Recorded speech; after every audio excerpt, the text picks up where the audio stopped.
Olá amigos, eu sou Fábio Matos e você está no canal Reflexões da Razão.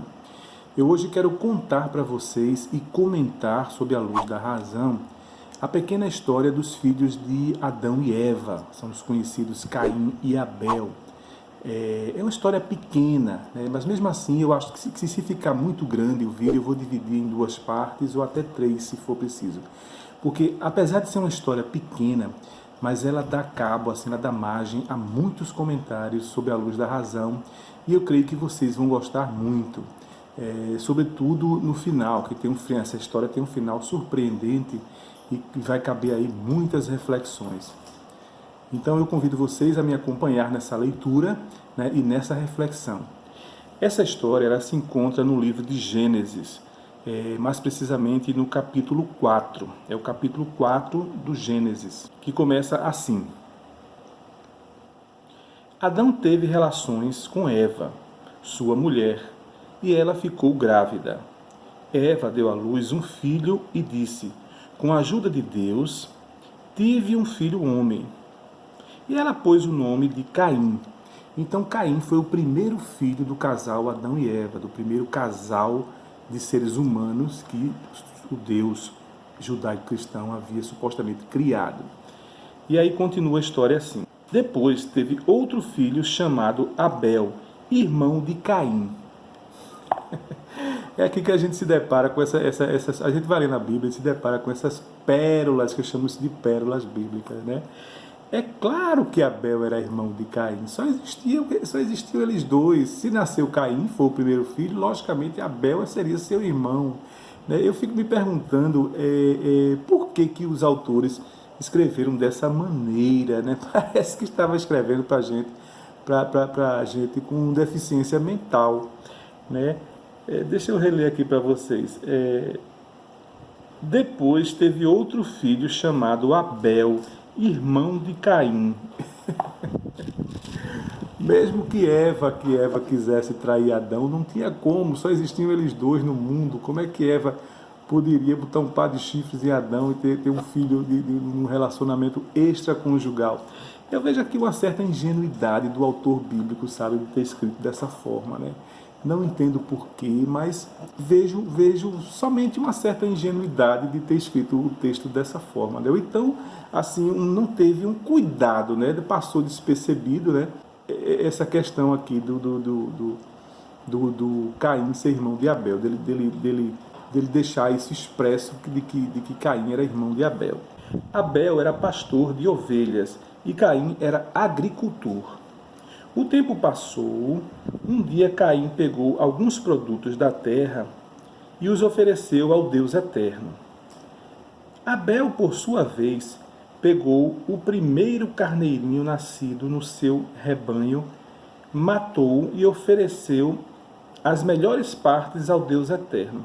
O Eterno ficou contente com Abel e com sua oferta, mas rejeitou Caim e a sua oferta. Vejam, essa é a grande história, né? Isso é o que mais se discute nessa história, né? O porquê de Deus não ter aceitado a oferta de Caim. Caim era um agricultor e ofereceu a Deus os frutos do seu trabalho, né? Que eram as hortaliças, as frutas, as verduras que ele plantava, né? E Abel, por sua vez, como sendo pastor de ovelhas, ofereceu as ovelhas que ele criava, né? Mas aí diz que ele ofereceu a primeira ovelha, né? Então, os apologetas dizem que ele ofereceu o que havia de melhor, né? O que havia de melhor, que seria a sua queridinha, né? A sua primogênita, né? Como diz a novela Gênesis da TV Record, ela retrata dessa forma, que Abel ele deu o que ele tinha de melhor.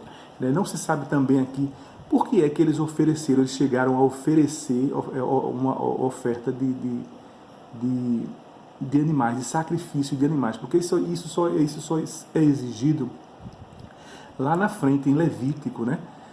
E aqui Abel, na novela é retratado que Abel tenta se recomunicar com Deus, se comunicar novamente com Deus, quando sabe que os pais se comunicavam com Deus, e Abel tenta se comunicar novamente com Deus, tentando agradá-lo de primeiro, né? E aí ele convence seu irmão Caim também a oferecer o que eles tinham de melhor, né? Para tentar uma reaproximação com Deus que havia sido quebrada pelos seus pais no paraíso. Então, Abel oferece o que há de melhor. Mas essa parte da novela é o chamado a licença poética que os autores dizem que utilizaram, né, dessa prática que é comum numa obra literária, de preencher vazios, né, preencher vazios. As histórias bíblicas são muito pequenas e são bem superficiais e resumidas. Então, eu vi uma entrevista da autora dizendo que eles se utilizaram muito da licença poética, ou seja, eles inventaram histórias para preencher esses espaços vazios. E uma dessas licenças poéticas foi justamente isso, né? E eu achei até meio tendenciosa, porque alguns apologetas dizem que Caim tinha a essência má, ele era mau. Não entendo como ele era mau, por que ele era mau, por que ele quis ser mau, ou se ele já nasceu mau. Isso aí a Bíblia não deixa clara. Então, a licença poética que a novela se utilizou foi de que Caim pegou frutos podres do chão, né, e ofereceu a Deus. A gente vê que isso não acontece aqui na Bíblia. Esse texto, isso não existe na Bíblia, essa história de que Caim ofereceu frutos podres, como mostra a novela.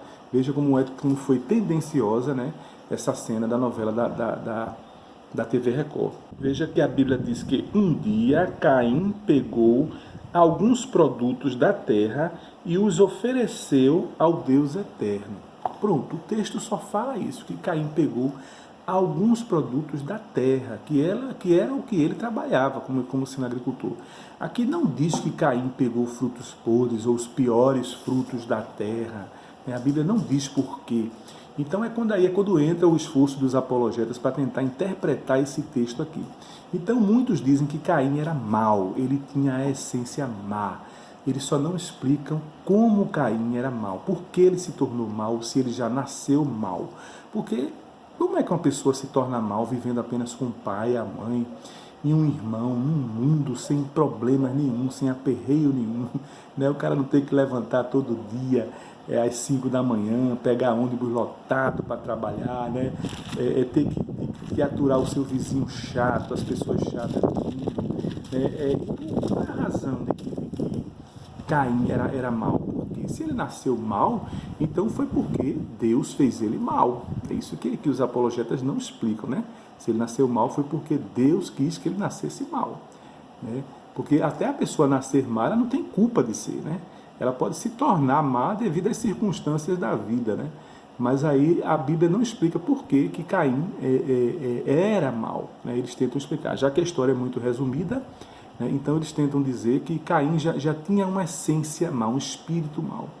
A novela também mostra que o tempo todo o diabo, né, que já perambulava aqui pela terra, o tempo todo, quando Caim tinha alguma atitude má, né, ele estava por perto, influenciando. Sempre a novela mostra o olhar do diabo por trás de uma árvore, sempre por perto de Caim, né? Então, Caim até também não teve nem certa culpa, né? O diabo influenciou, porque Deus permitiu que o diabo vivesse por aqui, entre eles, né? Então, Caim não teve, assim, até uma certa culpabilidade disso, né? Ele foi influenciado por um ser com certos poderes de entrar na cabeça da pessoa, né, de influenciar com ideias ruins, ideias más, né? Um ser que foi criado por Deus, que é todo bondoso, né, que é todo amoroso. Ninguém sabe como esse ser se tornou mal, tão inteligente e tão poderoso, porque para ele influenciar uma pessoa através de pensamentos, né, ele tem que ter certos poderes que nós não temos, né? Que seres humanos nenhum tem. Nós até podemos influenciar uma pessoa, né, para a maldade, mas aí a gente tem que conversar, tentar convencê-la, mas o diabo não. Ele convence as pessoas, ele é um ser invisível e ele convence através dos pensamentos, segundo a gente consegue entender aqui nos textos bíblicos. Ou sim, outra coisa que eu queria dizer também, a novela mostra bem isso, é que ele diz que Abel influencia seu irmão, convence seu irmão a oferecer o que eles tinham de melhor. Aí eu fico me perguntando, quer dizer que o que eles tinham de melhor, o que Abel tinha de melhor, era o sacrifício, era matar um animalzinho, tirar a vida de um animal inocente. Né? Porque se Abel era uma pessoa boa, uma pessoa do bem, né? O que ele tinha de melhor era o seu caráter. Né? E isso Deus supostamente já sabia, né? Em comparado com o caráter do seu irmão Caim. Então, a meu ver, o que ele tinha de bom, o que ele tinha de melhor para oferecer a Deus seria o seu caráter, né? Não o sacrifício, né? A vida de um animal inocente, né?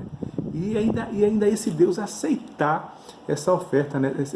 Esse holocausto, né? Como é bem falado na Bíblia aqui, né? Deus aceitar que se tire a vida de um animal para ser agradado, né? E para que a pessoa mostre o que ela tem de melhor, né? Que aquilo ali era o que Abel tinha de melhor material, né? E não, vamos dizer assim, o que ele tinha de melhor na sua personalidade, né? Que era o seu caráter, a sua índole, o tratar com seus pais, né? A novela mostra aqui que Abel era um filho bom, né? Que não respondia, não alterava a voz, não contrariava os pais, enquanto que Caim era totalmente diferente de Abel. Muito bem, amigos, essas são as reflexões que eu posso fazer aqui já nessa primeira parte, para o vídeo não ficar muito longo. E eu vou dar continuidade na segunda parte desse vídeo. Essas são as primeiras reflexões que eu posso fazer sobre a história de Caim, né? E eu peço a todos vocês que aguardem a segunda parte, que não demorará muito, né, da segunda parte desse vídeo, onde nós faremos mais reflexões a respeito dessa história de Caim e Abel. Um abraço a todos e até o próximo vídeo.